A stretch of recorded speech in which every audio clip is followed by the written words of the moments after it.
if we knew enough. You said somewhere, I think in this new book on power, you can lie or distort the story of the French Revolution as long as you like and nothing will happen. Propose a false theory in chemistry and it'll be refuted tomorrow. Yeah, that's the kind of thing I mean. Yeah. Nature is tough. Can't fiddle with Mother Nature. She's a hard taskmistress. So you're forced to be honest in the natural sciences. In the soft fields, you're not forced to be honest. Nobody's going to undermine. I mean, you know, there are standards, of course. On the other hand, they're very weak.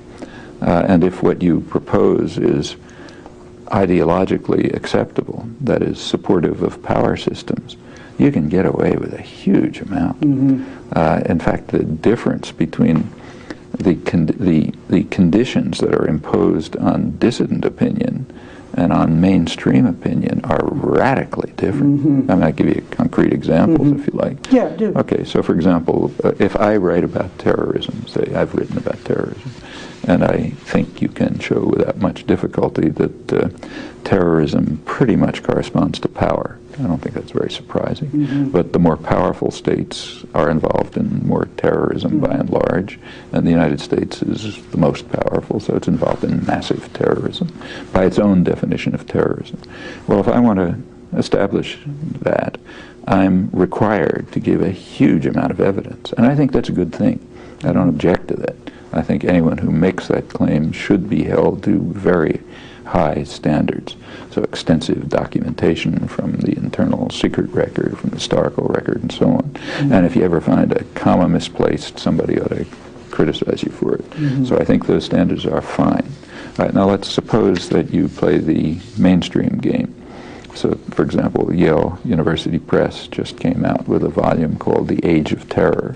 The contributors are leading historians, many of them at Yale, top people in the field. You read the book, The Age of Terror, first thing you notice is there isn't a single footnote. There isn't a single reference. They're just off the top of your head statements. Some of the statements are tenable, some are untenable, but there are no criteria. There are no intellectual criteria imposed. The reviews of the book are very favorable and laudatory, because, and maybe it's right, maybe it's wrong. I mean, I happen to think a lot of it's wrong and demonstrably wrong, but it doesn't really matter. You can say anything you want because you're supporting power, and nobody expects you to justify anything. For example, if I was, say, on the unimaginable circumstance that I was on some, say, Nightline, and I was asked to say, do you think Gaddafi is a terrorist? I could say, yeah, Gaddafi's a terrorist. I don't need any evidence. Suppose I said George Bush is a terrorist. Well, then I would be expected to provide evidence. No, you can't just say that. So you aren't cut off right then.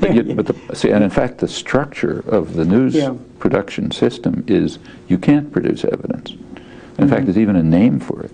I learned it from the producer of Nightline, Jeff Greenfield. It's called concision. He was asked in an interview somewhere why they didn't have me on Nightline, and his answer was two answers. First of all, he says, well, he talks Turkish, nobody understands it.